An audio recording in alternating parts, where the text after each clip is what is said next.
खज़र, जी। अगर आज सब कुछ चला जाए, नेटवर्क, कंपनी, पैसा, आपके पास सिर्फ एक लैपटॉप बचे और आपके पास 12 महीने हैं बिल्ड करने के लिए, तो क्या रीबिल्ड करेंगे? मेरे पास ना नेटवर्क था, ना लोग थे, अब कुछ भी नहीं था, ना एक्सपीरियंस था। नाउ आई हैव एक्सपीरियंस कि I can start from the scratch. AI और ऑटोमेशन के बाद सर्विस कौन करेगा? और आप अपने आप को उसके लिए कैसे प्रिपेयर कर रहे हो? उसको प्रिपेयर हमें ऐसे ही करना पड़ेगा कि whatever is coming in future you have to prepare for that. India में मेन प्रॉब्लम क्या है? टैलेंट या mindset? Problem is not the talent, the mindset is something कि अगर the people who are educated and in good sectors और उनका अगर अच्छे लोगों से उठना बैठना है, मिलना जुलना है, तो they got a good mindset and they are doing very good. आज का कॉन्वर्सेशन उन लोगों के लिए है जो मोटिवेशन नहीं, क्लैरिटी ढूंढ रहे हैं, क्योंकि आज करियर, स्किल्स और फ्यूचर को लेकर बहुत कंफ्यूजन है। टेक्नोलॉजीज जैसे SAP, AI, कोडिंग या फिर कोई बिजनेस, हर जगह इन्फॉर्मेशन तो बहुत ज़्यादा है, लेकिन क्लैरिटी उतनी ही कम है। आज के हमारे गेस्ट उन लोगों में से है जिन्होंने सिर्फ टेक्नोलॉजी को सीखा ही नहीं है, उस टेक्नोलॉजी को रियल वर्ल्ड इम्पैक्ट और बिजनेस में कन्वर्ट करा है। He is also the founder and CEO of FEIT Solutions, जहां वो SAP, AI, cloud and software solutions के जरिए अपने ग्लोबल क्लाइंट के रियल वर्ल्ड प्रॉब्लम्स सॉल्व करते हैं। इस कॉन्वर्सेशन में हम सिर्फ सक्सेस के बारे में बात नहीं करेंगे, हम बात करेंगे उन मोमेंट्स की जहां पे डिसीजन लेना इजी नहीं था लेकिन नेसेसरी था। इस एपिसोड का सिंपल गोल है, बातें कंसाइज रहें ताकि हमारे हर व्यूअर को क्लियर और प्रैक्टिकल नॉलेज मिले। No rush, no pressure. अगर आप स्टूडेंट हैं, IT, SAP जैसी फील्ड में अपना करियर बनाना चाहते हैं या सिर्फ अपने डायरेक्शन को अच्छे से समझना चाहते हैं, तो ये कॉन्वर्सेशन आपके लिए है।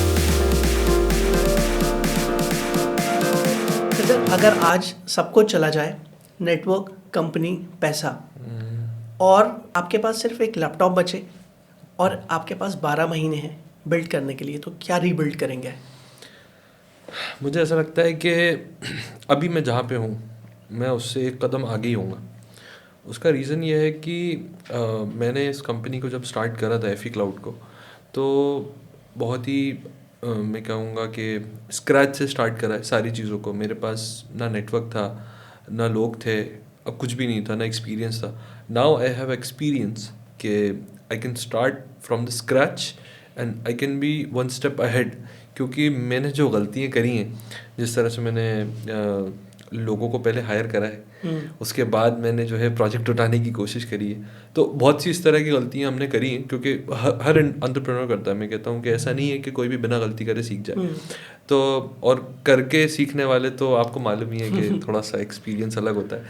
तो मैं ये जानता हूँ कि अगर अभी मैं उस स्टेज पे जाऊँ कि मेरे पास कुछ भी ना हो, तो still I will be happy and I will start again and I can do better than what I have been doing from last 2 years। आप SAP कंसल्टेंट हो जी। ये बताइए, SAP क्या होता है, किस काम जी, आता है? ठीक है। देखिए, SAP लोग सुन के बोलते हैं उसको SAP, SAP होता क्या है, लोगों को समझ में ही नहीं आता। SAP is like a foreign word for everyone. तो बेसिकली क्या है कि SAP जो है ना, वो एक कंपनी है जो कि ग्लोबल लेवल पे है, और SAP जो है वो सॉफ्टवेयर बनाने वाली कंपनी है। और उन लोगों के ऐसे टूल बनाए हुए हैं उन लोगों ने। उन टूल से क्या होता है कि फॉर एग्जांपल आपने, जैसे मैंने GMR में काम करा है, GMR कंस्ट्रक्शन कंपनी है। मैंने रॉयल इनफील्ड में काम करा है, वो एक मैन्युफैक्चरिंग कंपनी है, मोटर्स, ऑटोमोटर्स। उसके बाद अगर अपन बात करें, मैंने अलमरई में काम करा है, तो अलमरई जो है वो डेयरी प्रोडक्ट्स की कंपनी है। मैंने ministry of foreign affairs Abu Dhabi में काम करा, तो वो जो है वो एक अलग ही एंटिटी है, गवर्नमेंट एंटिटी है। अब सभी लोग SAP यूज़ कर रहे हैं। तो SAP ने इस तरह के ग्लोबल लेवल के टूल्स बनाए कि anybody, any industry can utilise those tools. Okay, ठीक है ना। अब जैसे फॉर एग्जांपल आप समझें कि कोई भी कंपनी होगी, उसके अंदर फिनेंसेस तो होंगी, अकाउंट्स होंगे, अकाउंट्स मैनेज करने के लिए उनके सिस्टम है। हर कंपनी के अंदर जहाँ भी 100 लोग, 50 लोग, 10 लोग, जितने भी हों, उन लोगों को मैनेज करने के लिए ह्यूमन रिसोर्स होगा, तो ह्यूमन रिसोर्स टूल्स हैं। उसके बाद आप मान लें कि कुछ जो मैन्युफैक्चरिंग कंपनीज हैं उनके अंदर इन्वेंट्री होगी, कुछ जो फाइनेंशियल कंपनीज होती हैं उनके अंदर ट्रेजरी होती है, और कुछ स्टॉक्स मैनेज करते हैं। तो इस तरह से अलग अलग कंपनीज होती हैं। तो SAP के अपने खुद के टूल्स बनाए हुए हैं जो कि ग्लोबल स्टैंडर्ड्स पे हैं। कि आप समझें कि इंडिया के अंदर अगर मैं SAP अपनी कंपनी के अंदर डालता हूँ, FE क्लाउड के अंदर मान लीजिए मैंने SAP इम्प्लीमेंट करा, तो अब SAP के जो टूल्स हैं ना, वो basically that will give me the exposure कि ग्लोबल लेवल पे वो सारी चीज़ें किस तरह से चल रही हैं. Okay. For example global standards क्या हैं, मतलब जो मैं चीज़ यहाँ पे कर रहा हूँ वो चीज़ UAE के अंदर कैसे हो रही है, या सऊदी के अंदर कैसे हो रही है, या ऑस्ट्रेलिया में कैसे हो रही है, या US में कैसे हो रही है. तो उन लोगों ने क्या करा है कि एक ग्लोबल स्टैंडर्ड सेट करें. ओके. ठीक है ना. और SAP अपने आप में एक ग्लोबल स्टैंडर्ड बन चुका है, which is like industries are behind SAP कि भाई हम वी नीड दोज टूल्स. तो अब SAP जो है, आप समझो एग्जांपल इस तरह से लो आप कि SAP जो है अपने आप में वो एप्पल है. जैसे मोबाइल फ़ोन्स के अंदर एप्पल है कि भाई अपनी मोनोपली है, उनका खुद का एक प्रोडक्ट है जिसको सब यूज़ करते हैं, उसी तरह से SAP है. ओके. SAP ने भी ग्लोबल मार्केट के अंदर अपनी एक फील्ड सेट करके रखी है कि जो कंपनीज़ हैं जो ग्लोबल स्टैंडर्ड्स पे आना चाहती हैं, जो मल्टीपल कंट्रीज़ में मल्टीनेशनल कंपनीज़ हैं, वो SAP को लगवाती हैं, क्योंकि they will give them the standard capabilities कि भाई आपको किस तरह से किस कंट्री में काम करना है. अब SAP के अंदर काम कैसे होता है मैं आपको ये भी बताता हूँ. अब SAP के अंदर क्या होता है कि SAP एक कंपनी है, ठीक है ना. अब एक कंपनी जो है वो आप समझे कि पूरी दुनिया के ग्लोबल को काम मैनेज नहीं कर सकती, है ना. जैसे एप्पल है, अब जैसे आपके पास एप्पल है, मेरे पास भी एप्पल है, इनके पास भी एप्पल है. तो अब जब जिसके पास एप्पल होता है, अब ये तो नहीं है कि मेरा फ़ोन में कुछ भी प्रॉब्लम आई या मुझे फ़ोन लेना है तो मैं एप्पल के पास नहीं जाऊँगा कैलिफोर्निया, है ना. मैं क्या करूँगा कि भाई मैं या तो डिस्ट्रीब्यूटर के पास जाऊँगा या फिर कोई ऐसा पार्टनर होगा ऑथराइज्ड, उसके पास में जाऊँगा और उससे फ़ोन खरीदूँगा. इसी तरह से SAP ने क्या करा हुआ है, अपनी पार्टनरशिप दे के रखी है कंपनीज़ को. ओके. फॉर एग्जांपल मेरे ही कुछ कनेक्शंस में जो कंपनीज़ हैं, जिन कंपनीज़ में मैंने लास्ट टाइम काम करा, वो सब SAP के ग्लोबल पार्टनर्स थे. ओके. तो अब क्या करते हैं ये लोग कि कस्टमर है, कस्टमर को चाहिए SAP, तो कस्टमर SAP को अप्रोच करता है कि भाई हमें सॉफ्टवेयर लगवाना है. तो अब जो बीच में जो कंपनीज होती है ना, जो बेसिकली आप डिस्ट्रीब्यूटर्स कह लो या कुछ भी कह लो, उनको हम कहते हैं इम्प्लीमेंटेशन पार्टनर्स. ऑलराइट. तो वो बीच में रहते हैं और वो पूरी चीज़ें संभालते हैं कस्टमर को ट्रेनिंग देना, सिस्टम को इम्प्लीमेंट करना, पूरा कंसल्टेंट प्रोवाइड करना, पूरी कंसल्टिंग प्रोवाइड करना कि भाई आपको किस तरह से सोल्यूशन को बनाना है और किस तरह से आपको यूटिलाइज करना है, और आप किन चीज़ों को यूज़ नहीं कर रहे हो जिनको यूज़ करके यू कैन प्रोग्रेस मोर. ठीक है ना. तो इस तरह से वो टूल काम करता है. और फिर क्या होता है कि जो इम्प्लीमेंटेशन पार्टनर्स है बेसिकली वही पूरा सॉफ्टवेयर को डील करते हैं, even implementation after go live, the support as well, कि भाई वो सपोर्ट भी वही लोग करते हैं, क्योंकि SAP doesn't have that much man power कि वो पूरी ग्लोबल सारी कंपनीज का मैनेज कर ले. तो ये चीज़ पॉसिबल नहीं है SAP के लिए. अब SAP के कॉम्पिटिटर्स भी बहुत सारे हैं. फॉर एग्जांपल आपने Oracle का नाम सुना होगा, या अभी आज के टाइम में Odoo चल रहा है, Zoho चल रहा है. ये सारी कंपनीज जो है ना, ये भी SAP की एक तरह से कॉम्पिटिटर्स हैं, लेकिन कॉम्पिटिटर्स ऐसे ही हैं जैसे एप्पल के MI या माइक्रोमैक्स हैं. ओके. तो इस तरह से कहीं ना कहीं हम भी उसके, हो सकता है कि हम भी उसके कॉम्पिटिटर हों, लेकिन that doesn't matter for SAP. तो इस तरह से कॉम्पिटिटर तो है, हाँ, बट कॉम्पिटिटर है, that's we are proud of. ठीक है. एक वर्ड होता है SAP सक्सेस फैक्टर, वो क्या होता है एग्जैक्टली? जी, मैं आपको एक्सप्लेन करता हूँ. तो अब सक्सेस फैक्टर जो है बेसिकली वो एक SAP का टूल है. जैसे मैंने आपको बताया कि अलग अलग टूल्स होते हैं, फिनेंस के अंदर अलग है, अकाउंट्स के अंदर अलग है, इसके अंदर अलग है. तो इसी तरह से जो इनका ह्यूमन रिसोर्स मैनेजमेंट होता है, उसका एक पर्टिकुलर टूल है सक्सेस फैक्टर्स. अब सक्सेस फैक्टर होता क्या है? सक्सेस फैक्टर बेसिकली है SAP का एक टूल है, प्रोडक्ट है, जो कि एम्प्लॉय हायर टू रिटायर की जो साइकिल होती है, पूरी एम्प्लॉय लाइफ साइकिल जिसको आप कहते हो, वो पूरा मैनेज करता है.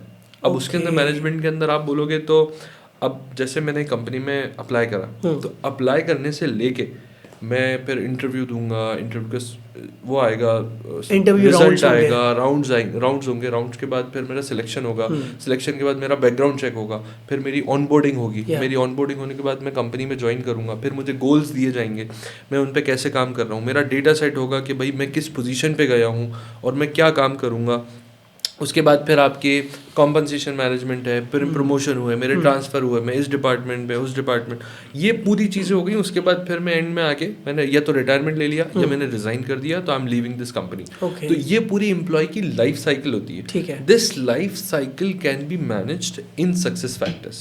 ऑलराइट. तो ये पूरा बेसिकली एक सॉफ्टवेयर है जो कि पूरी HRMS जो इंफॉर्मेशन है, जो डेटा है, उसको पूरे को मैनेज करता है, एम्प्लॉयज़ को मैनेज करता है, एम्प्लॉय लाइफ साइकिल को मैनेज करता ठीक है, है। जिसके अंदर फॉर एग्जांपल आपने देखा होगा कि किसी ने लीव अप्लाई करना है तो वो पहले पेपर पे लिख के देता था, बिल्कुल। या फिर वो बहुत पुराने तरीके होते थे, या एक्सेल में चीज़ें मैनेज कर रहे हैं, तो वो सारी चीज़ें ख़त्म करके it's everything on cloud, Okay. Everything is on one place. ठीक है। और वो जो वन प्लेस है वहीं पे सारे अप्रूवल्स भी होते हैं, Okay. और वहीं पे आपका पूरा एम्प्लॉय का मैनेजमेंट हो जाता है, जिसको आप एम्प्लॉय सेल्फ सर्विस बोलते हो, ठीक कि है। एम्प्लॉय कैसे अप्लाई कर रहा है, या अटेंडेंस लगा रहा ठीक है, है। या फिर वो अपने सेल्फ अप्रेजल भर रहा है, तो ये सारी चीज़ें उसके अंदर आ गई। उसके बाद सेल्फ अप्रेजल के बाद आपको मान लीजिए कि मैनेजर है वो अप्रूव कर रहा है, ये सारी चीज़ें उसके अंदर मैनेज हो जाती हैं। तो मेजरली जो टूल है ना, वो एक टूल है बेसिकली, जो कि एचआर जो लोग हैं, एचआर हैं, उनकी ज़िंदगी आसान करने के लिए बनाया गया है। ओके। जी, ठीक तो है। ये एक सॉफ्टवेयर है।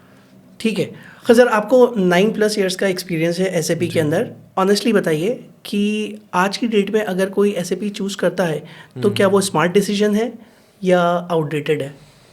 ठीक है, तो देखिए, अगर कोई एज अ करियर एसएपी को चूज़ करता है तो I can still say it's a good choice. क्यों? Why? The reason is SAP is a global market basically. तो अब जब ग्लोबल मार्केट की अपन बात करते हैं तो छोटी से छोटी कंपनीज, चाहे वो कोका कोला हो, चाहे वो बड़ी कंपनीज हो, चाहे छोटी कंपनीज हो, हर जगह पे एसएपी यूज़ हो रहा है। ठीक है। तो इट्स नॉट लाइक कि एआई आएगा या फिर एआई की वजह से जो है मार्केट पूरा ख़त्म हो जाएगा। इट्स नॉट लाइक दैट, क्योंकि क्या है कि आप समझें कि जैसे I was working one of the project, it was from US. It's a company, it's a big company. They have 45,000 employees. Okay. ठीक है ना। अब वो सक्सेस फैक्टर के अंदर पूरे 45,000 एम्प्लॉयज का डेटा मैनेज कर रहा है, तो इट्स अ बिग डील। अब 45,000 लोगों को मैनेज करना is not an easy thing. और अगर आपको उन 45,000 को माइग्रेट करना है कहीं और, या फिर आप सोचो कि उसको अपन किसी तरह और मैनेज कर ले, जो कि एग्जिस्टिंग टूल है और जो पूरा चीज़ें मैनेज कर रहा है, तो it's not possible, it's not one night job. तो इट्स लाइक अभी उनके पास, लोगों के पास अपॉर्चुनिटी है कि they can go to SAP market and they can go for supply chain, they can go for FICO finance. It's very booming right now, finance is booming in UK and everywhere it is booming, I can say. उसके बाद फिर जैसे success factors है, success factor के अंदर you can get very good opportunities right now in the global market, even in UAE, in US, UK, even Saudi Arabia, Middle East is open for most of the success factor consultant, I can say, क्योंकि वहाँ पे बहुत market boom कर रहा है इस time पे। तो और उसके साथ साथ एसएपी ने ऐसा नहीं करा है कि मतलब टूल अगर है और एआई अगर आ रहा है तो they are lagging behind. It's not like that. SAP have implemented their own AI tool as well, which is called Joule. तो उनका उन्होंने एक मॉड्यूल वहाँ पे भेज दिया है कि जिसके बेस पे एआई जो कंपैटिबिलिटीज़ हैं बेसिकली, वो एसएपी भी अपनी तरफ से दे रहा है। It's an inbuilt module for everyone. Okay. तो SAP is not lagging behind, I can say. They are also catching up with the market. अगर market के साथ catch up कर रहे हैं तो obviously you will get a very good opportunities in the market. And I suggest कि you should go with the FICO or supply chain or success factors जो आपके modules हैं, उसकी आप trainings लें और उसके अंदर you can get a very good opportunities. Okay. Talking about the AI and SAP consultant, क्या AI SAP को रिप्लेस कर पाएगा? अग्री और disagree? It's not a simple question or simple answer to that. Yeah. लेकिन still what I will say is कि right now no, I disagree with that. But in future it's possible. क्यों? ऐसा क्यों? Because the reason is what we are seeing right now is AI is not that much experience right now. It's, I can say it's from 2020 or 2021. It's only have 5 years of experience. In SAP have 45 years of experience. Okay.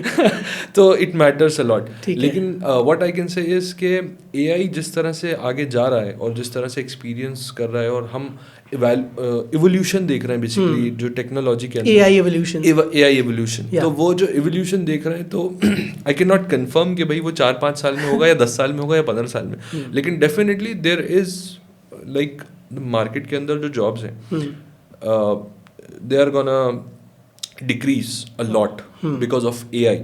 उसकी वजह से market में jobs जो हैं वो जाएंगी नीचे, लेकिन still it depends on your skill, what skill you are working on and what you are getting out of it. So based on that I can not say it's totally disagreeing के AI replace ही कर देगा, लेकिन मैं ये भी नहीं बोल रहा हूँ कि वो नहीं कर पाएगा.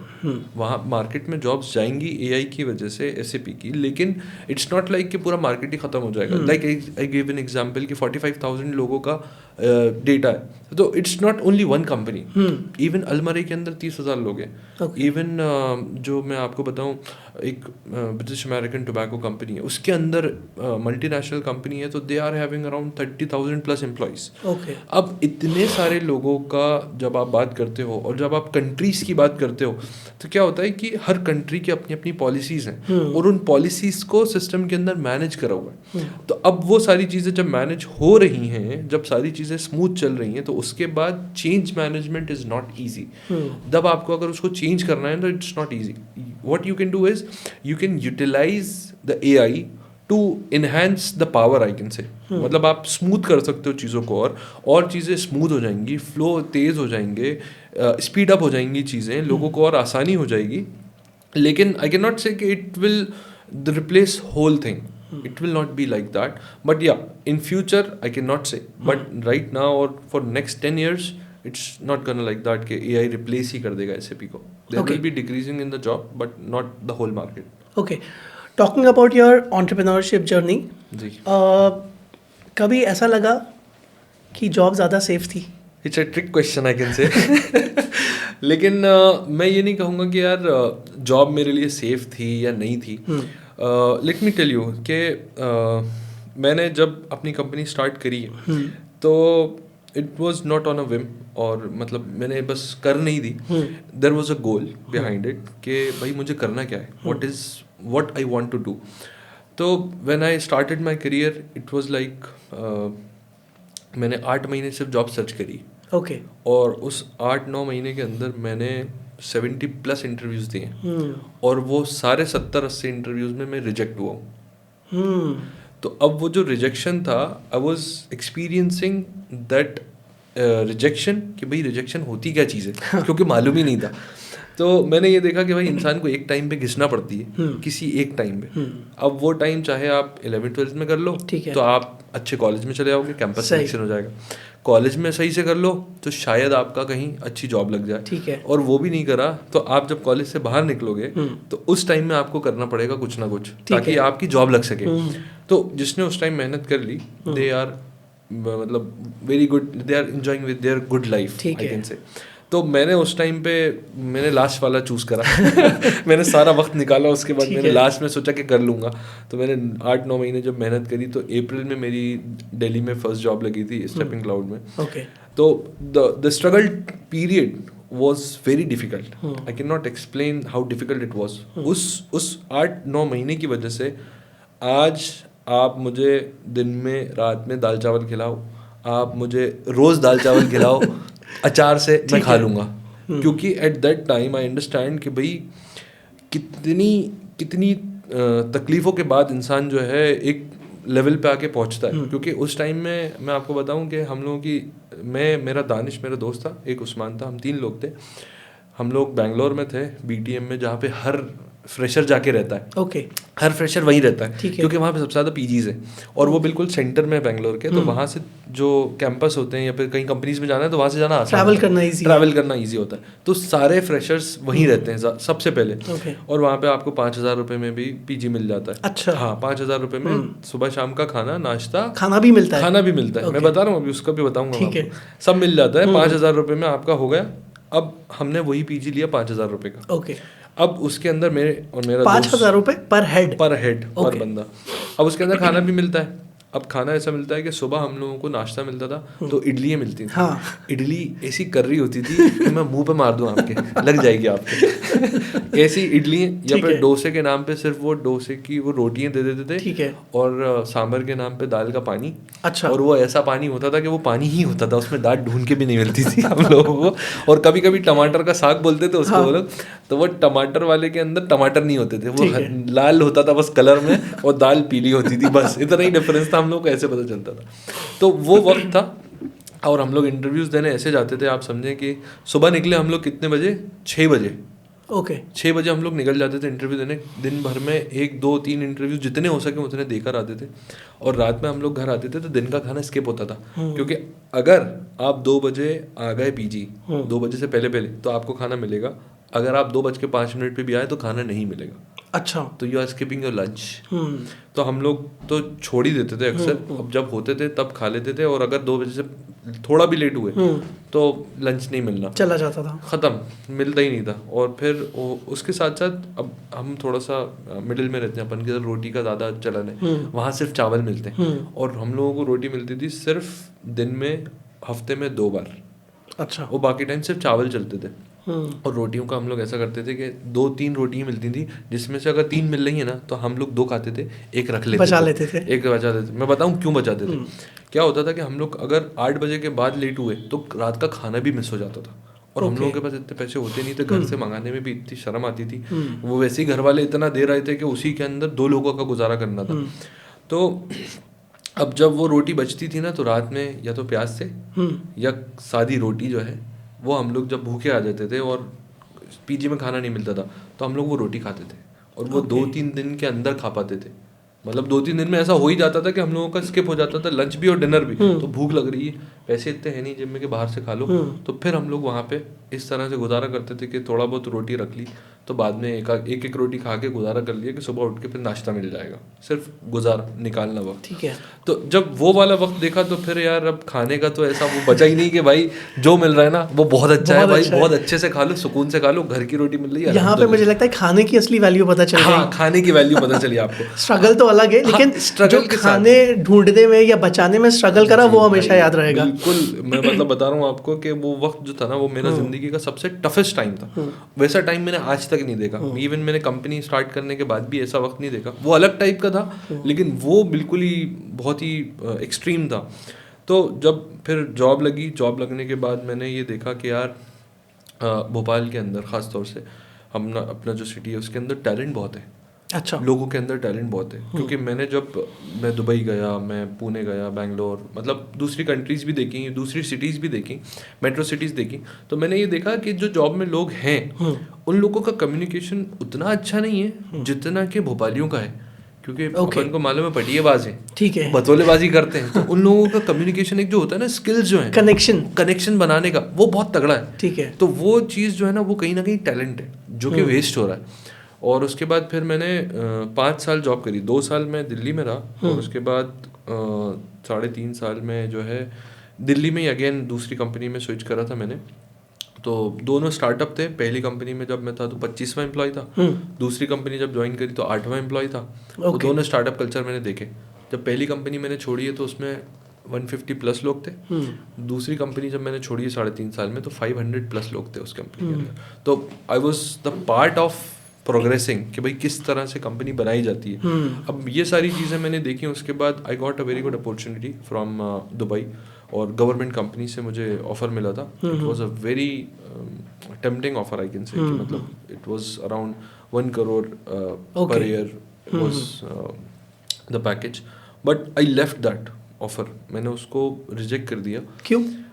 और उसको रिजेक्ट करने का रीज़न जो था वो सिर्फ एक था कि I wanted to do something for my people in my home town. Because आप भी जानते हैं कि पूरे एमपी के अंदर कोई ऐसी आईटी कंपनीज नहीं है, ना कोई ऐसा मार्केट है, ना कोई ऐसी अपॉर्चुनिटी है कि जो लोगों को मिल सके। क्योंकि हमने वो खुद से भुगती थी, क्योंकि हम उसी चीज़ से निकल के आए थे कि हमें बैंगलोर जाना पड़ा, और बैंगलोर जाके भी हमें मतलब 8-9 महीने मेहनत करना पड़ी, और जबकि हमारा कम्युनिकेशन अच्छा था, उसके बावजूद हमें इतना टाइम लगा है।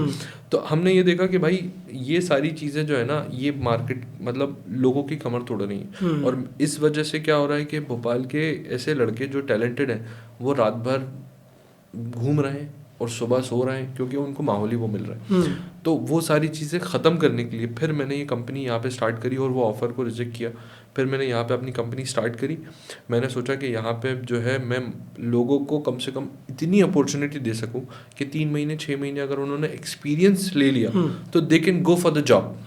अगर आपके पास 3 महीने का भी एक्सपीरियंस है तो you can get a very good job, क्योंकि फ्रेशर्स को अलग नज़रिए से देखा जाता है और किसी को अगर 3 महीने का भी एक्सपीरियंस है तो they are in a different league automatically. बिल्कुल।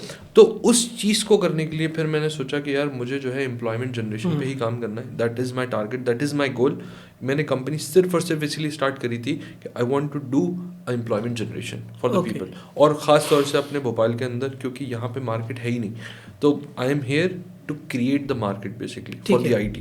और inshallah by 2028 there will be 5,000 plus people with me, and the Bhopal will be known as the market for AI in near future inshallah. That is the target. That sounds really cool. FE Cloud start करने का turning point क्या था? Turning point जो है basically वैसे तो you have already answer so much of my questions, but क्योंकि ये मेरी लिस्ट में था तो मुझे ये पूछना ज़रूरी था कि वो एग्जैक्ट टर्निंग पॉइंट क्या था। Exact turning point I can से कि वो जब ही स्टार्ट हो गया था जब मैंने स्ट्रगल करा, क्योंकि मैं हमेशा से चाहता था कि दिमाग में, क्योंकि मैं हमेशा से चाहता था कि मैं बिजनेस करूं, क्योंकि मैं जब 12th में था और मेरा एक छोटा भाई था, उमर नाम है उसका, तो he was in 9th class, मैं 12th में था, ठीक है, और मुझे कुछ नहीं आता था, I was just enjoying my life.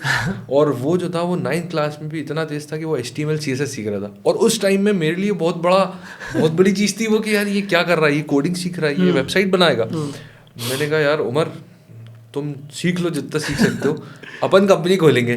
मैं 12th में था, उस टाइम से मैंने सोच के रखा था कि यार मुझे बिजनेस करना है, तो I told him at that time कि यार अपन कंपनी खोलेंगे और अपन काम करेंगे और मैं तुम्हें अपने साथ रखूंगा। ठीक है, मतलब आई वाज चाइल्ड, लेकिन एक दिमाग में था कि यार कुछ ना कुछ करना है। उसके बाद जब मैंने स्ट्रगल करा, जब मैंने अपना वक्त देखा, तो मुझे ये समझ में आया कि यार job is not for everyone. और इसके साथ साथ FE क्लाउड को क्रिएट करने का जो टाइम आया वो ये था कि यार जब मैं एक कंपनी से निकल के आया हूँ और मैंने पूरी प्रोग्रेसिंग देखी है कि 8 लोगों से 500 लोग कैसे बनते हैं, तो आई गॉट अ कॉन्फिडेंस कि नहीं यार I can do it, if anybody can do it that I can also do it. Yes, I was having 0 technical skills, लेकिन I said I can do it. Good. तो that's why that was the turning point कि भाई मैंने अपनी job छोड़ी, और job छोड़ने के बाद I just took a decision कि यार I have to do it. Okay. Then I started and that's how I am. ठीक है, खज़र, आज के स्टूडेंट करियर चूज करते वक्त सबसे बड़ी मिस्टेक क्या करते हैं? करियर चूज करने के अंदर देखिए, जैसे कि फॉर एग्जांपल कि उन्हें सही गाइडेंस नहीं मिलती है। अब जैसे हम थे, या हमसे पहले वाली जो जनरेशन थी, उन लोगों के पास वो लोग ही नहीं थे जो उन्हें गाइड कर सकें, तो उन्हें पता ही नहीं था कि, तो इसीलिए वो या तो इंजीनियर बनते थे या डॉक्टर, बिल्कुल कोई ऑप्शन ही नहीं था। लेकिन हमारे टाइम पे क्या हुआ कि फिर लोग जो पढ़ लिए हमसे पहले, उन लोगों ने बताया कि नहीं यार तुम सिर्फ IT में नहीं, IT के अंदर भी तुम अगर HR भी करते हो, तुम मार्केटिंग में जाते हो, तो you can do this job, you can do this job. IT के अंदर अपने आप में इतने सारे मार्केट हैं, सेगमेंट्स हैं, you can go for that. लोगों को ये भी नहीं पता था BCA MCA करके भी you can get a engineer job, लोगों को पता ही नहीं था, लेकिन अब लोगों को पता है। इनफैक्ट ये चीज़ मुझे बहुत बाद में पता चली कि जो MCA लोग होते हैं वो भी एज एन इंजीनियर काम कर सकते हैं इंडस्ट्रीज के अंदर। हाँ, तो विद सेम पैकेज और more than that. Correct, that's true, because they have masters degree. Exactly. तो इसलिए उनके लेवल जो है वो इंजीनियर से भी ऊपर चला जाता है एक तरह से। तो इसी तरह से क्या है कि अब you should get a good guidance. If you are not getting the guidance, तो there are multiple platforms right now available, so you should go with that कि भाई आप, मतलब यार आप मत परेशान हो, आप ChatGPT से पूछ लो एक बार कि भाई मेरे ये स्किल्स हैं, तो वेयर शुड आई गो। ठीक है। और उसके बाद आज के टाइम में even mass communication is a very good opportunity right now career guidance के लिए, कि भाई आप जो है मास मीडिया देखो कि लोग मास कम्युनिकेशन को समझते ही नहीं थे कुछ। मतलब हमारे टाइम में मास कम्युनिकेशन अगर कोई कर रहा है ना तो उसको देखते भी नहीं थे, लेकिन आज के टाइम में डिजिटल मार्केटिंग और डिजिटल टाइम में mass communication is a very best opportunity I can से, कि भाई हर कोई चाहता है कि यार हम जो है वो डिजिटली प्रेजेंस हमारी बने और हम किस तरह से उसको करें, तो उसको पढ़ने जा रहे हैं लोग। तो इसी तरह say that is something which you should get education, you should get people awareness, और उसके बाद आज के टाइम में जो टूल्स हैं you can use those tools कि भाई आप किस तरह से अपने करियर को सिलेक्ट करो। If you are not getting it, come to me, I will guide you इंशाल्लाह। ठीक है। मुझे ऐसा लगता है कि 2008 से 2013-14 तक जो लोग CS लेते थे, computer science, even in engineering college, उन लोगों को कोर ब्रांचेस वाले ऐसे देखते थे जैसे कि वो हाँ, बिछड़ी जाति वाले हैं। बिछड़ी जाति के। और अगर उनको कोई उसमें समझा किसी नहीं जाता था। लड़के ने CS ले ली ओह। तो मतलब उसका इतना ज़्यादा मजाक उड़ाया जाता था कि सही तू तो बात है। लड़कियों में बैठता है, ये हम लोगों में से नहीं है। और उसके बाद कुछ सालों बाद ये पता चला कि बहुत सारी जॉब्स ख़त्म हो गई हैं कोर ब्रांचेस वालों के लिए। इवन सिविल, मैकेनिकल और इलेक्ट्रिकल के अंदर उतनी ज़्यादा जॉब्स नहीं है जितनी अभी आज की डेट में IT ने क्रिएट कर दी हैं। बिल्कुल। जैसा कि आपने बताया कि IT में इतनी ज़्यादा अपॉर्चुनिटीज़ हैं, इतने वैरायटी ऑफ जॉब्स हैं, सेगमेंट्स हैं कि अगर आप IT में थोड़ा भी कुछ अच्छे से कर लेते हो 1 साल भी, तो शायद आप अपना करियर अच्छे से बिल्ड कर पाओगे। आराम से। ये एक IT का बहुत ही बड़ा मतलब एक कोई सोच नहीं सकता था कि IT इतने ऊपर चली जाएगी या कुछ ऐसा हो जाएगा कि वो ग्लोबली इतना फेमस हो जाएगी। सही बात है, क्योंकि IT ने मतलब दुनिया को इतना छोटा कर दिया ना। आप समझो ना कि आज के टाइम मतलब अपन ने सोचा भी नहीं था। We are the generation They have bridged the gap. We have seen the generation कि भाई जिसने बिना फोन की जिंदगी भी देखी है। बिल्कुल। और उसके साथ आज के टाइम में बच्चों को फोन चलाते हुए देखा 2 साल 3 साल सही। तो मतलब we have seen everything in this just 25 to 30 years। मतलब ये 2000 से लेकर 2025 तक we have seen everything.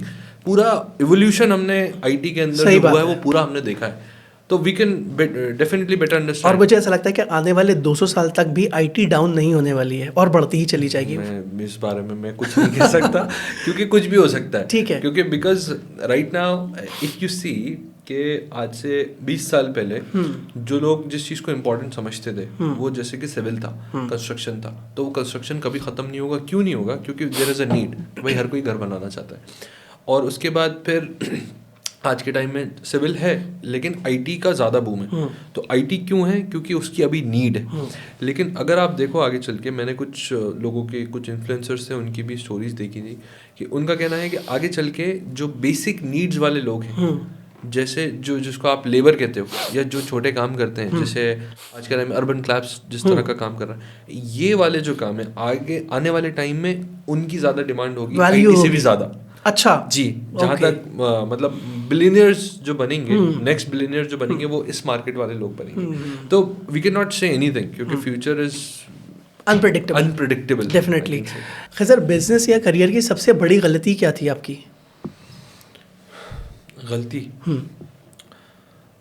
Career के अंदर गलती तो मैं नहीं कहूँगा उसको, लेकिन मैंने SAP में जाने का कभी सोचा नहीं था। ओके। मतलब मेरी जॉब लग गई SAP के अंदर, सक्सेस फैक्टर के अंदर, लेकिन मैंने सोचा नहीं था क्योंकि I was working on development. मतलब मैं सीख रहा था डेवलपमेंट, सॉफ्टवेयर डेवलपमेंट, और वो मैंने बिल्कुल स्क्रैच से सीखा है बेंगलोर जाके। जो 8 महीने मैंने जॉब सर्च करी उसी के अंदर मैंने सारी चीज़ें सीखी। तो मैं चाहता था कि मैं डेवलपर बनूं, लेकिन किस्मत को वो मंजूरी नहीं था शायद। तो फिर मैं SAP के अंदर मेरी जॉब लगी तो मैं उसके अंदर आ गया। तो लेकिन मुझे ये लगता है कि गलती तो कहीं भी नहीं थी। गलती क्योंकि एज वट एवर मतलब आपकी किस्मत में जो लिखा है, जो डेस्टिनी को देना था आपको, वो सारी चीज़ें हुई हैं। तो आई डोंट रिग्रेट एनीथिंग। और करियर के अंदर भी मुझे कहीं भी ऐसी कुछ चीज़ नहीं लगी। बस ये है कि जिस वक्त मेहनत करने का वक्त था तो उस वक्त मेहनत करी, तो that is the most important. और मैं सबको यही सजेस्ट करता हूँ कि यार आपके पास जब जो चीज़ की अपॉर्चुनिटी है, you can just grab the opportunity and do it. मतलब उसके अंदर आपको ये नहीं सोचना चाहिए कि यार वो कैसे होगा या क्या होगा। अब मेरे पास मुझे यही लगता है क्योंकि मैंने और भी बिजनेसेस करे हैं। मैं आपको बताऊं, मैंने मछली का बिजनेस भी करा है। ठीक है। मछली का, क्योंकि भोपाल में वो बहुत चल रहा था उस टाइम पे, तो मेरे भाई की वजह से मैंने वो भी करने की कोशिश करी। लेकिन उसके अंदर हम इतनी बुरी तरह फेल हुए कि मैं आपको बता नहीं सकता कि जितना पैसा लगाया वो पूरा डूब गया। और उसके अंदर हमारे भाई की जो गाड़ी थी वो गाड़ी भी बिक गई। और मतलब उसके अंदर मतलब निकला भी कुछ नहीं और डूब अलग गया। तो मतलब बहुत बुरी तरीके से हम उसके अंदर फेल हुए। लेकिन everything was just experience, I can say. तो उसके अंदर मतलब मज़ा उसमें भी आया कहीं ना कहीं फेल होने में। लेकिन ये है कि it's a part of your life. मतलब आप उसको ये नहीं कह सकते कि यार वो गलती थी, या आप ये नहीं कह सकते कि यार वो सही डिसीजन था या गलत डिसीजन था। Everything is experience. सो मैं उसको रिग्रेट किसी चीज़ को नहीं करता आज के टाइम में। ठीक है, कोई भी जो चीज़ें करी हैं। Talking about the AI and automation, AI और ऑटोमेशन के बाद सर्विस कौन करेगा? और आप अपने आप को उसके लिए कैसे प्रिपेयर कर रहे हो? देखिए, अभी जो एवोल्यूशन हम देख रहे हैं, जिसकी हम बात कर रहे थे, तो एवोल्यूशन के हिसाब से मुझे ये लगता है कि सर्विस सेक्टर के अंदर जो चीज़ें अभी हैं, जिस तरह से चीज़ें आगे बढ़ रही हैं, तो अभी जो है आईटी के जो काम थे उसके अंदर एआई का बहुत ज़्यादा इंक्लूजन हो चुका है। जो कि जैसे आप एडमिन जॉब्स को अगर देखो कि जो सिर्फ अटेंडेंस मैनेज कर रहे हैं, या फिर वो सिर्फ एक पेपर मैनेज कर रहे हैं, या फिर लोगों को देख रहे हैं, तो उनकी जॉब्स को एआई बहुत जल्दी रिप्लेस कर रहा है। ठीक है। उसके साथ साथ अब अगर अपन आगे बढ़ेंगे तो अगर अपन कंस्ट्रक्शन को देखें, तो जहाँ पे सबसे ज़्यादा मैन पावर की ज़रूरत पड़ती है और जो कि बहुत ही क्रिटिकल काम है, जो कि आसान नहीं है। फॉर एग्जांपल अगर आप यूएई के अंदर देखोगे, जो हाई राइजेस हैं उनके अंदर जो काम होते हैं, जो क्लीनिंग के काम होते हैं, ग्लासेस क्लीन करना पड़ते हैं हाई राइजेस के, जो कि हर 2-3 दिन में उनको करना ही होते हैं। It's a very risk taking job. हाँ, तो अब वो जॉब्स जो हैं उनको ड्रोन्स के थ्रू जो है वो रिप्लेस किया जा रहा है कि भाई, क्योंकि इंसान की वैल्यू ज़्यादा है, तो इसी वजह से वो चीज़ें कहीं ना कहीं आ रही हैं। तो इसी तरह से मुझे ये लगता है कि जो सर्विस सेक्टर है, चाहे वो आपका कंस्ट्रक्शन हो, जो भी हाई रिस्क टेकिंग जॉब्स हैं, वहाँ पे एआई का और रोबोटिक्स का इंक्लूजन जो है वो बहुत स्पीड में आगे आने वाला है, जिसकी वजह से मैन पावर पे थोड़ा सा इम्पैक्ट पड़ेगा। लेकिन उसको प्रिपेयर हमें ऐसे ही करना पड़ेगा कि whatever is coming in future you have to prepare for that. तो हम उसको इस तरह से मैनेज कर रहे हैं कि मतलब मैं प्रिपेयर कर रहा हूँ लोगों को कि वो एआई की तरफ जाएं, ठीक है, डेवलपमेंट की तरफ जाएं और वो जेन एआई सीखें, जनरेटिव एआई जिसको हम कहते हैं। जनरेटिव एआई क्या है? मैं आपको बताता हूँ। Generative AI basically it's a part of process कि आप जो है, अगर आपको जनरेटिव एआई सीखना है तो आपको सबसे पहले पाइथन सीखना पड़ेगी। ओके। फिर आपको जो है मशीन लर्निंग, डीप लर्निंग जिसको कहते हैं, वो सीखना पड़ेगी। उसके बाद आप डेटा एनालिस्ट वाला पार्ट करोगे, उसके बाद आप जेन एआई सीख सकते हो। ओके। जेन एआई बेसिकली क्या है कि जैसे आप आज के टाइम में चैट जीपीटी यूज़ कर रहे हो या फिर जेमिनाई यूज़ कर रहे हो, ये जितने भी है ना, ये those all are generative AI.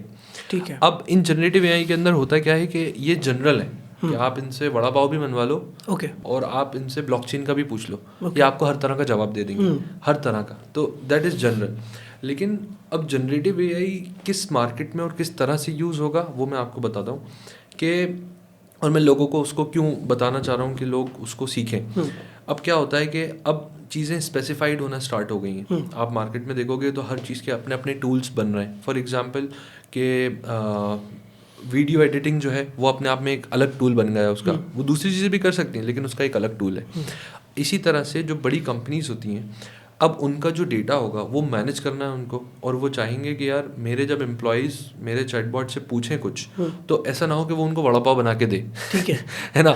तो क्या होता है कि अब उसी हिसाब से स्पेसिफिक चीज़ों के अंदर एआई को ट्रेन किया जाता है। मॉडल्स जो होते हैं वो ट्रेन होते हैं। For example if you have a company, अब आपकी कंपनी के अंदर 25,000 लोग हैं।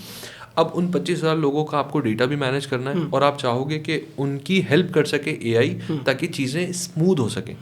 तो अब क्या होगा कि मैं आपको क्या सजेस्ट करूंगा कि भाई आप जनरेटिव एआई को, अपने मॉडल को एक ट्रेन करो, और आप अपने डेटा पे ट्रेन करो उसको, या फिर उसको इस तरह से मैनेज करो कि वो जब आप उससे क्वेश्चंस पूछो तो वो आपके स्पेसिफिक रिक्वायरमेंट को फुलफिल कर सके। करेक्ट। तो वो आपको फुलफिल भी करके देगा, और वो आपके डेटा का सिक्योर्ड भी होगा। आपका डेटा आपके पास ही रहेगा, किसी और के पास भी नहीं जाएगा, and you will get the specific answers, and that will help you to organise your things. मतलब लोगों को भी आप आसानी से मैनेज कर सकते हो। फॉर एग्जाम्पल आज के टाइम में क्या होता है कि अगर 25,000 लोग हैं तो हर 100 लोगों पे एचआर बैठा होगा।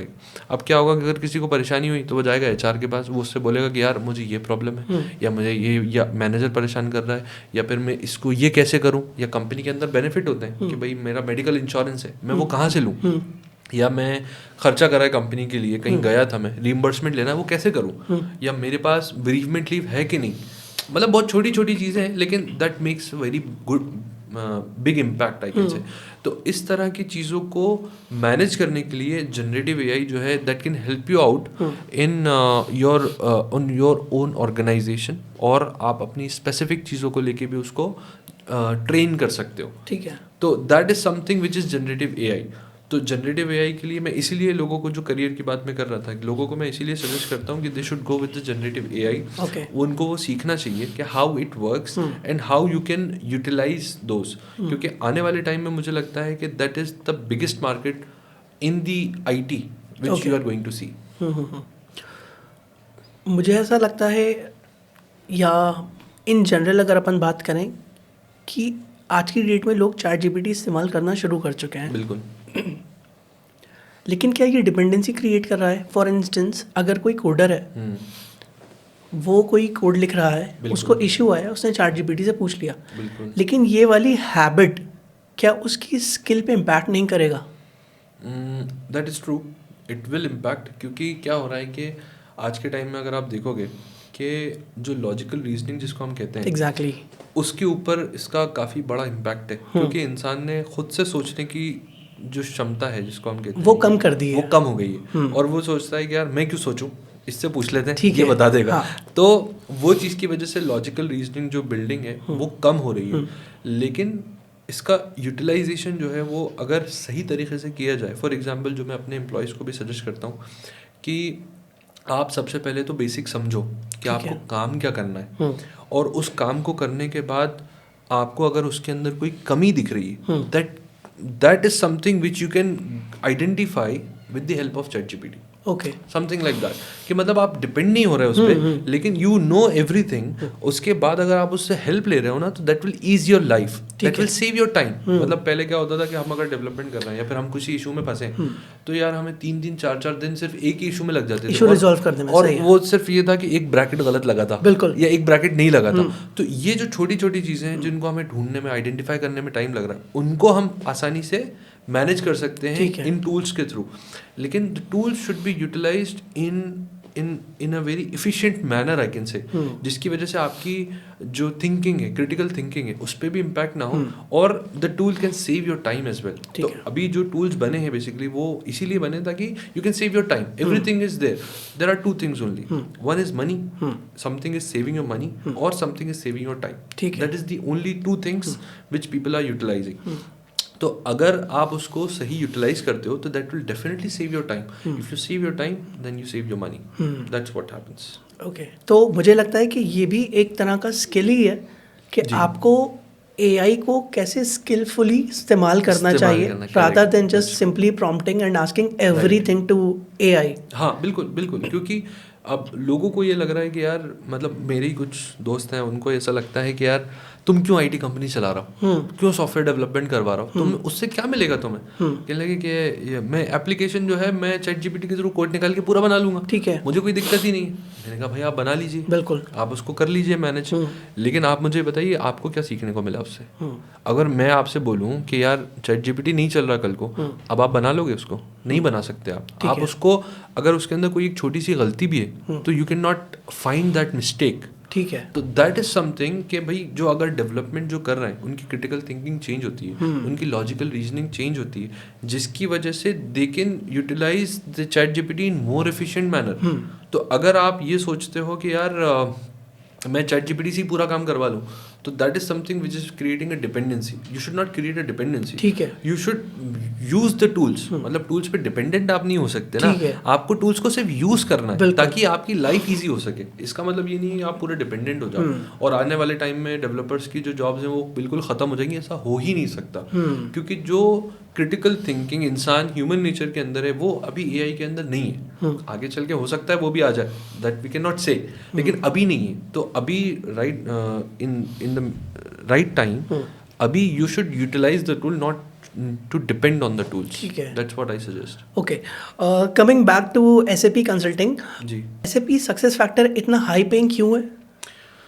देखिए SAP जो है, मैं आपको बताऊं, जैसे मैंने आपको बताया कि SAP is a global market, ठीक है ना। अब ग्लोबल मार्केट के साथ साथ अब हर कंट्री के अंदर इसका यूटिलाइजेशन है कहीं ना कहीं। हर कंपनी, मतलब हर कंट्री के अंदर कुछ कंपनीज हैं जो कि यूज़ कर रही हैं।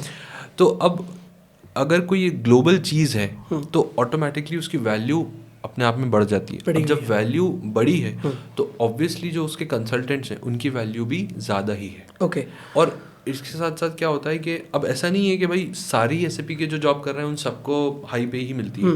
जो स्टार्ट करते हैं शुरुआत में, जैसे मैंने स्टार्ट करी थी, मेरी 18,000 रुपये सैलरी थी महीने की, तो इट वाज समथिंग कि भाई चलो ठीक है स्टार्ट मिला। लेकिन उसके बाद धीरे धीरे आई कैन से कि पेरोल, जैसे अभी एक पेरोल बहुत क्रिटिकल मॉड्यूल होता है एसएपी का। अब वो जो पेरोल है, अब आप समझो कि उसके अंदर अगर आपके 30,000 एम्प्लॉयज़ हैं या 25,000 एम्प्लॉयज़ हैं, उसके अंदर से अगर एक एम्प्लॉय की भी सैलरी गलत चली जाती है या उसकी डिडक्ट हो जाती है, तो आप समझो कि उसके घर पे इम्पैक्ट पड़ जाएगा। तो that is something very critical. अब जैसे ये जो क्रिटिकल मॉड्यूल्स होते हैं, इन क्रिटिकल मॉड्यूल्स को संभालने वाले लोग जो होते हैं उनकी वैल्यू अपने आप में बहुत ज़्यादा होती है। अब मैं आपको बताऊँ कि इनका जो पे स्केल होता है, ये कहीं ना कहीं 3 lakhs to 4 lakhs per month पे जाता है। ओके। पेरोल जो मैनेज करते हैं, जो कंसल्टेंट्स होते हैं, it depends on the experience as well, कि उनको 8-10 साल का एक्सपीरियंस होता है, वो सारी चीज़ों पे काम करे हुए होते हैं। लेकिन अब मैं आपको सिर्फ एक एग्जांपल बता रहा हूँ कि उनकी हाई पेड सैलरी जिस तरह से, कि जो इंडिया में बैठ के वर्क फ्रॉम होम कर रहे हैं, उनकी सैलरी 3 से 4 लाख रुपए मंथली। ओके।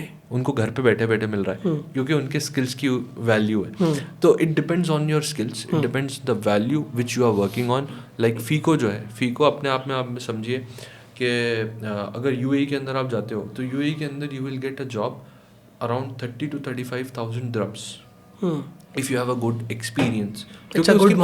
हाँ, it's a very good money, it's like more than enough. Exactly. तो मैं वही बताना चाह रहा हूँ कि अगर आप इस तरह की चीज़ें पकड़ते हो, लेकिन you should have a very good experience in that. Scope बहुत है, स्कोप के साथ साथ मार्केट की वैल्यू बहुत है, उसके साथ साथ मनी एडेड वैल्यू है, तो you can definitely go for it. लेकिन यू हैव टू सिलेक्ट कि भाई आपको किस फील्ड में जाना है and which you are in good.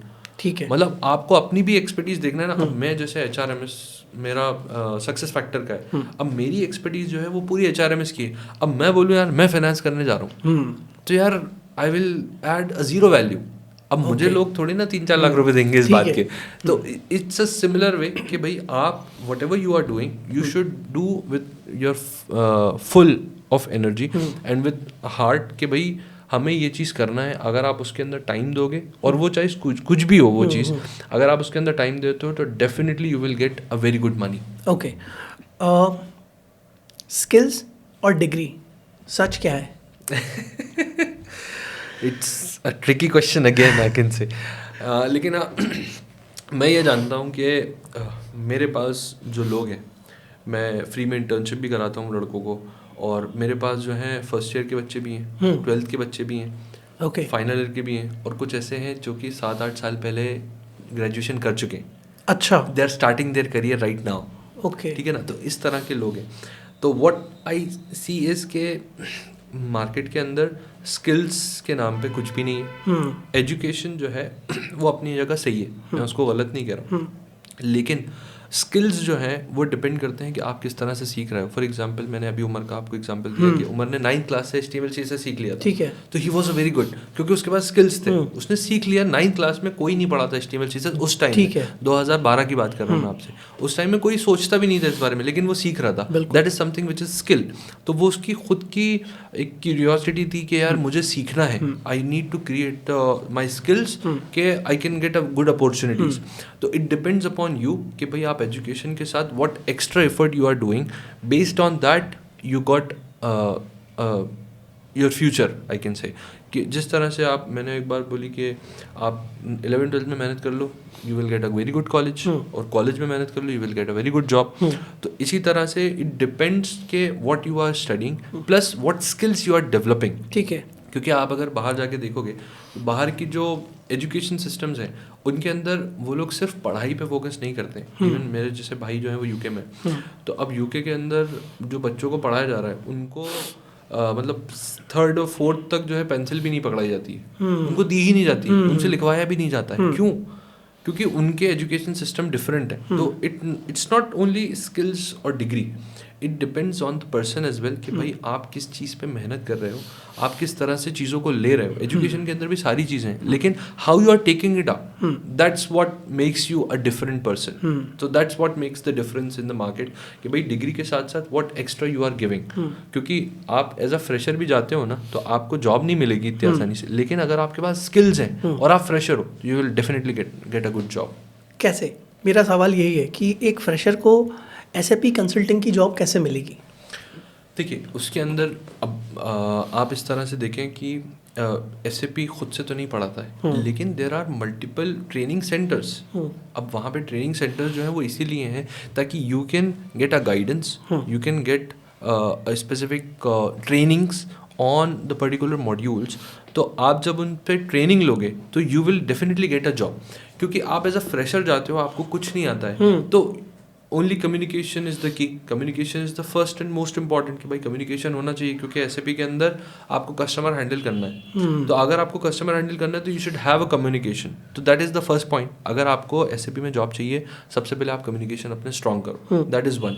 Second is you can get a trainings. If you get a training of 3 months or 6 months, you will definitely get a job in SAP as a fresher, because multiple companies, even TCS, Infosys, Wipro, all the companies, you just name it, Accenture, everybody is hiring freshers right now.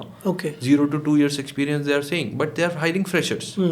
I have given some freshers to those companies. Okay. ताकि उनकी job लग सके, और they just need some experience in that segment, और उसके बाद उनकी job आसानी से लग जाती है। It's very easy, it's not that difficult. और जिनको टेक्निकल बिल्कुल नहीं आता है, आई सजेस्ट टू देम कि भाई आप ऐसे टूल्स पकड़ो, जैसे फोकस करके भी ये कंपनी है, there is also competitor of SAP। उनके 3000+ कस्टमर्स हैं and they are in US as well. तो आप इनके टूल्स को सीखो, you will get a job.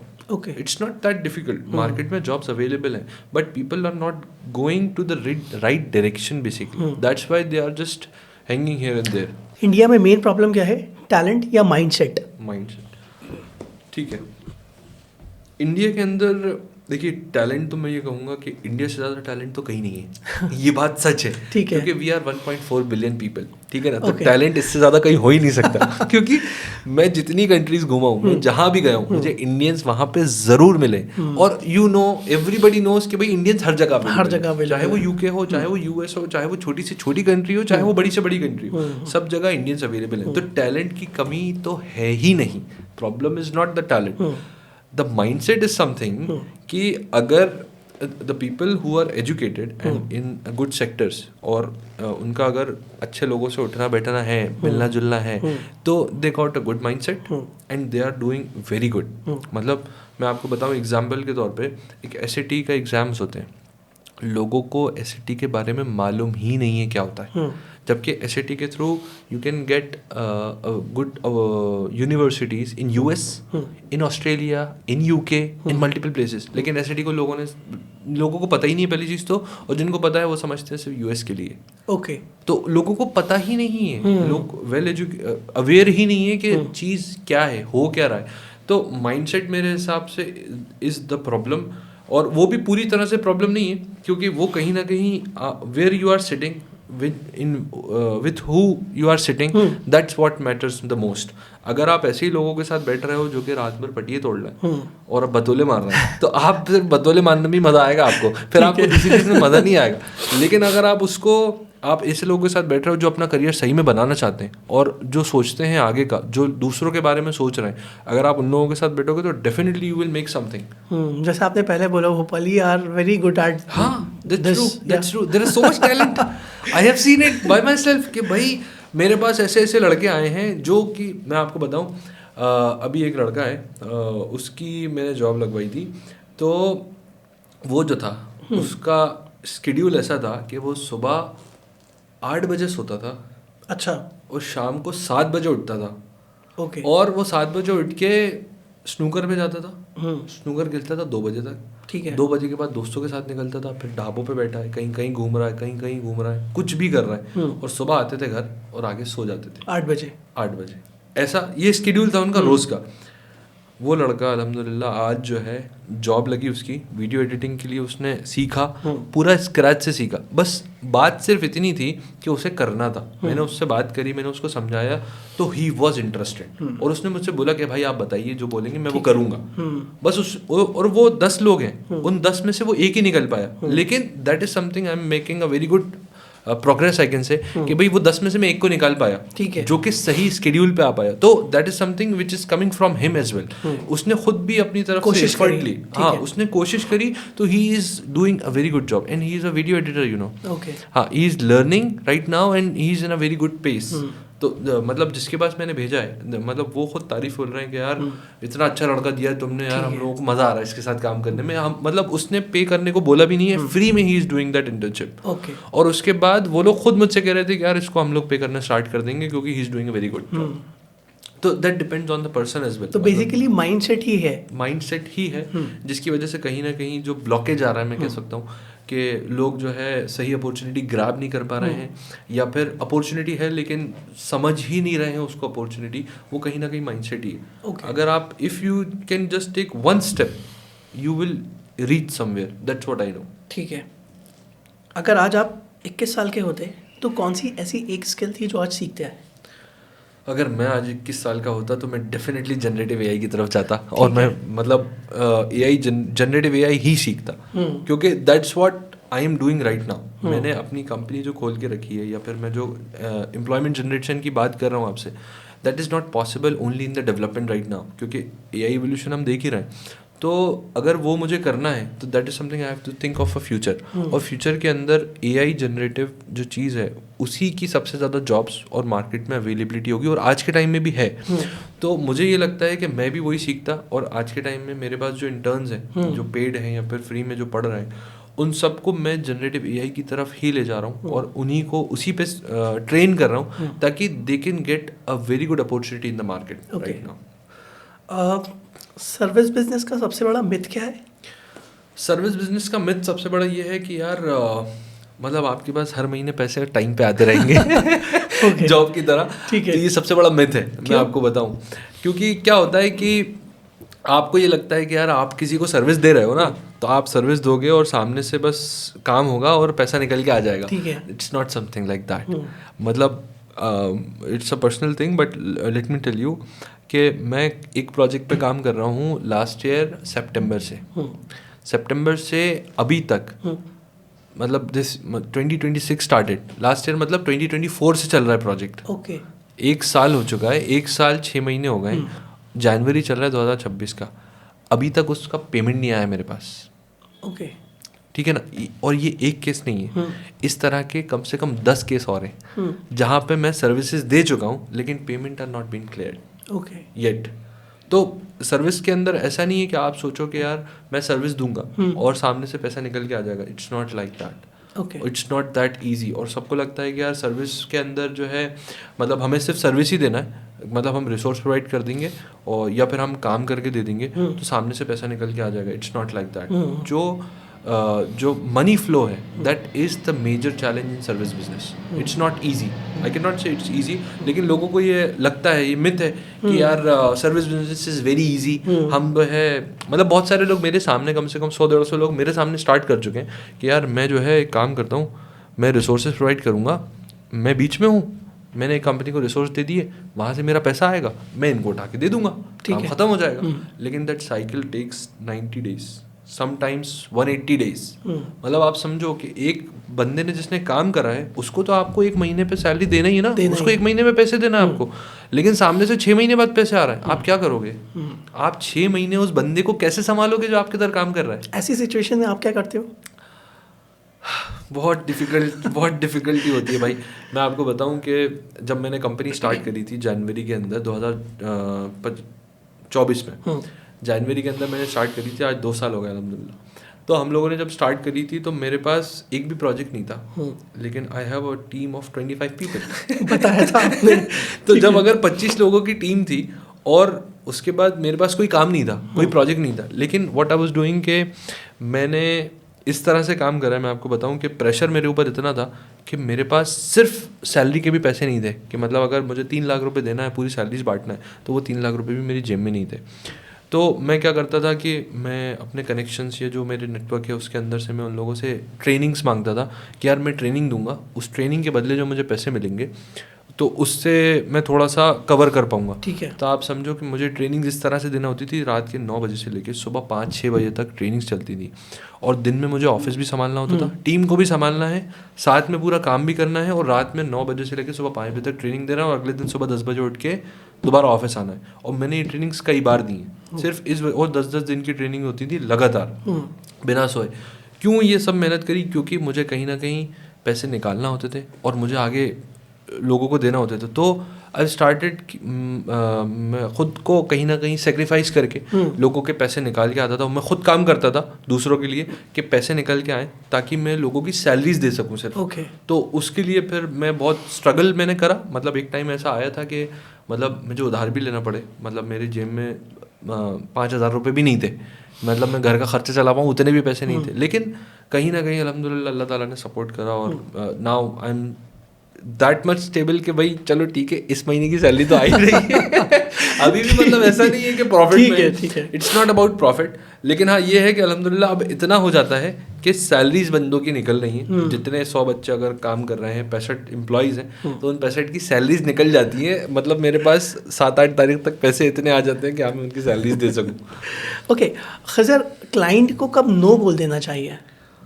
Client को नो बोल देना is a difficult task I can say, क्योंकि it depends on customer to customer. For example अब मैं जैसे भोपाल में बैठा हूँ, अब भोपाल में आपको मालूम है कि आईटी का मार्केट इज जीरो, कुछ है ही नहीं, लोग इन्वेंट्री भी यूज़ नहीं कर रहे हैं, अब सिर्फ रेस्टोरेंट के अंदर पेट पूजा चल रहा है, उसके अलावा और कुछ नहीं चल रहा है। तो अब यहाँ पे क्या होता है कि लोगों की एक्सपेक्टेशन बहुत ही अलग है। आई कैन नॉट से लो है और है, लेकिन बहुत अलग टाइप की एक्सपेक्टेशन है। वो चाहते हैं कि वो 10,000 रुपये दें और 10,000 रुपये में उन्हें जो है 10 लाख रुपए का प्रोडक्ट मिल जाए। That's the expectation. इवन आप अगर डिजिटल मार्केटिंग को भी देखोगे तो उसके अंदर भी मतलब इन्वेस्टमेंट होता है अच्छा खासा। अगर आपको चाहिए कि लोग भोपाल में आपको देखें और 3 महीने के अंदर you are getting some progress, तो you have to invest around 1.5 lakhs at least. तो आपके पास you will get a good margin और you will get a good market audience. अगर आप ये देख रहे हो तो आप ये कैसे एक्सपेक्ट कर सकते हो कि यार मेरा एक सॉफ्टवेयर बन के आ जाए पूरा का पूरा और वो भी 10,000 रुपये में आ जाए? तो दैट इज़ नॉट पॉसिबल। तो इस तरह की जो जब रिक्वायरमेंट्स आती हैं तो I have said no multiple times to the people. Starting में नहीं कर सकता था, मैंने 10,000 रुपये में भी करके दिए हैं, 20,000 रुपये में भी ऐसे काम करके दिए हैं जिनकी वैल्यू कम से कम 5 लाख रुपये थी। I have done that. लेकिन अब आई से नो, बिकॉज कहीं ना कहीं जो मैं लोगों को सैलरी दे रहा हूँ, जो लोग मेरे लिए काम कर रहे हैं, मुझे उनको पैसे देना है। अब अगर मुझे उनको पैसे देना है तो मुझे उतने पैसे तो मिलेंगे जितना वो काम कर रहा है। ठीक है, नॉट अबाउट प्रॉफिट, लेकिन जिनकी सैलरीज हैं वो तो निकले ना। तो वो जो वैल्यू है अगर वो सही मिल रही है आपको तो you can go for it. But if you are not getting that value so you should not go in the minus. That's what I learn in 2 years कि भाई अगर आपको उतना भी पैसा नहीं मिल रहा है जिससे आप जो है सैलरीज दे सको लोगों की, तो you should not do that. Okay, That's where you should say no. Sir early entrepreneurs पैसे क्यों लूज करते हैं? अर्ली एंटरप्रेन्योर्स पैसे लूज जो करते हैं वो मैं ये कहूँगा कि वो बिज़नेस को समझ ही नहीं पाते, जिसकी वजह से वो कहीं ना कहीं लूज़ कर जाते हैं पैसे। फॉर एग्जांपल मेरे पास कम से कम 4 से 5 एंटरप्रेन्योर्स आ चुके हैं जिनके अंदर एक जो है वो इत्र का बिज़नेस करना चाहते थे। तो उन्होंने सब कुछ सोचा, उन्होंने सोचा कि हम ऑनलाइन करेंगे उसको और वेबसाइट बनाएंगे और उसको बहुत अच्छी ब्रांडिंग करेंगे, सब करेंगे। लेकिन उन लोगों ने अपने प्रोडक्ट के ऊपर इतना खर्चा कर दिया, प्रोडक्ट बनाने में और प्रोडक्ट को करने में उन्होंने इतना इन्वेस्टमेंट कर दिया कि उनके पास मार्केटिंग का पैसे ही नहीं बचा। ओके तो कहीं ना कहीं you have to balance the things कि भाई आपको अगर शॉप पे बैठ के अगर काम करना है तो you should invest in that manner. और अगर मैं आईटी की बात करूं तो आईटी के अंदर कहीं ना कहीं अगर आप मार्केट लूज़ करते हो या आप पैसा लूज़ करते हो तो दोनों चीज़ें हो सकती हैं। या तो आप काम लेकर आ रहे हो, बिजनेस डेवलपमेंट आप कर रहे हो, लेकिन उसके लिए आपके पास टीम नहीं है, ठीक है, और आप फ्रीलांसर से काम करवा रहे हो, तो कहीं ना कहीं फ्रीलांसर्स के ऊपर कहीं रिस्पॉन्सिबिलिटी नहीं होती है, वो कभी भी छोड़ के चले जाते हैं, जिसकी वजह से यू लूज़ द बिजनेस। और अगर आपका बिजनेस लूज होता है तो definitely you lose the market, और मार्केट के साथ साथ पैसा भी लूज होता है। तो दैट इज समथिंग विच तो यहाँ पे क्या लैक करता है? स्किल्स। यहाँ पे जो ट्रस्ट लैक करता है बेसिकली। ठीक है। ट्रस्ट जो है ना वो लैक कर जाता है, क्योंकि आप कहीं ना कहीं डिपेंडेंट हो गए फ्रीलांसर्स पे, और जिसकी वजह से आपकी मार्केट वैल्यू ख़त्म हो गई। वहाँ पे आपको ये करना था कि जब यू वेकेट अ प्रोजेक्ट, ठीक है, you started with the freelancer, but you should higher 1 or 2 people कि जो फ्रीलांसर्स को सपोर्ट कर सकें। और अगर फ्रीलांसर जाता भी है तो you have some backup, succession planning we call it, कि वहाँ पे आपकी सक्सेशन प्लानिंग होना चाहिए कि नहीं यार ये बंदा जा रहा है लेकिन स्टिल आई हैव पीपल कि भाई जो इस चीज़ को मैनेज कर लेंगे। तो you should do succession planning for that is something which is missing, जिसकी वजह से मार्केट जो है वो लूज़ हो जाता है। और जैसे मैंने लूज़ करे पैसे, वो ये था कि मैंने पहले लोगों को ही हायर कर लिया, उसके बाद प्रोजेक्ट लाने की कोशिश करी, तो that's where I lose so much money. Okay. अगले 5 सालों में कौन सा IT रोल एक्सप्लोर करेगा? मेरे हिसाब से मतलब वहाँ पे मल्टीपल चीज़ें हैं, जैसे ब्लॉकचेन जो है वो blockchain development which is going very good, क्योंकि वो क्रिप्टो के अंदर भी कहीं ना कहीं यूज़ होता है, तो वो भी एक रोल है। लेकिन मुझे जो पर्सनली लगता है, इट्स माई पर्सनल ओपिनियन, के जो जनरेटिव AI मॉडल ट्रेनिंग और जो ये वाले रोल्स हैं, that is something which is going to explode, because everybody wants their own AI, और हर कंपनी को अपना खुद का AI चाहिए, तो उनको मॉडल ट्रेन चाहिए। ठीक है। तो what I can see is के डेटा एनालिस्ट, डेटा साइंटिस्ट जो हैं, और जो जनरेटिव AI है, that market is going to explode in next 5 years. ओके। खजर, before we end this conversation, एक लास्ट सवाल। अगर आज आप 10 साल पहले वाले खजर से मिलते तो उसको एक क्या एडवाइस देते? 10 साल पहले वाले खजर से अगर मैं मिलता तो 2015 में अगर मैं होता तो मेरा ग्रेजुएशन कंप्लीट नहीं हुआ होता। ठीक है। और उस टाइम शायद मैं ट्यूशन पढ़ा रहा होता क्योंकि मैं ट्यूशन पढ़ा के भी मैंने थोड़े बहुत पैसे निकाले अपने जेब खर्च के लिए। तो उस टाइम अगर मैं जाता तो मैं सिर्फ इतना ही कहता कि यार you should not stop, you can do it, you should do it and you have to do it. Okay. That's what I say. इसके अलावा कोई बात कहने की ज़रूरत ही नहीं है, क्योंकि मुझे मालूम है I have to do it. ठीक है। Thank you so much Khizar for this conversation. आज आपने अपनी जर्नी ही शेयर नहीं करी है, बल्कि बहुत सारे लोगों को क्लैरिटी भी दी है, स्पेशली उन लोगों को जो अपने करियर और फ्यूचर के बीच में कंफ्यूज हैं। So I really appreciate that and I wish you all the best for your future. Thank you भाई। इस एपिसोड में हमने मोटिवेशन से ज़्यादा क्लैरिटी देने की कोशिश की है, क्योंकि जो बातें हैं वो प्रैक्टिकल रहें और रिलेटेबल रहें। अगर आपको लगता है कि ये कॉन्वर्सेशन आपके डिसीजन को एक डायरेक्शन देता है तो प्लीज़ शेयर कीजिए उन लोगों के साथ जो फ्यूचर को लेकर सीरियस हैं। मैं हूं सैयद सारेम अली और यह था एक्सपर्ट डायरीज का एक और ऑनेस्ट कॉन्वर्सेशन, बिना नॉइस, बिना हाइप। मिलते हैं नेक्स्ट एपिसोड में एक नई स्टोरी, एक नए एक्सपर्ट और एक नए पर्सपेक्टिव के साथ। तब तक सीखते रहें, ऑब्जर्व करते रहें और अपनी चॉइस के साथ ऑनेस्ट रहें।